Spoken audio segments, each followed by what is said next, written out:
pristupiti realizaciji plana.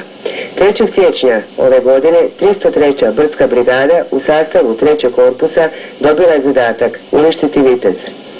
2., 3., 4., 6. korpusi sa 1. korpusom u Sarajeva kao pojačanjem zajedno sa Srbima dobili su naređenje da svim raspoloživim snagama poslije političke odluke priđu realizaciji plana, a ta je uništenje i protjerivanje hrvatskog korpusa u Bosni izaći iz oline Neretve do Neuma do mora. Ako se ostvari pakleni plan muslimanske vojske u uništenju Viteza, ista sudbina čeka Kiseljak, Vareš, Zavidoviće. A 5000 muslimanskih vojnika iz 1. korpusa već je upućeno u područje Kiseljaka. Mnogo pitanja čekaju odgovor. Koliko novaca za ovaj plan su dale i daju arapske zemlje?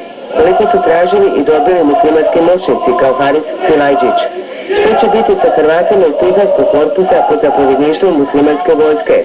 Kakva je uloga Srba, UNPROFOR-a i međunarodnih institucija?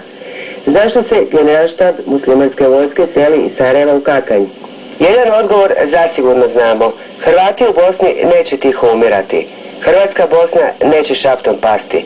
Oni koji su napravili ovaj plan neka ne pomišljaju da će Hrvatska Bosna doživjeti sudbinu hrvatskog grada heroja Vukovara.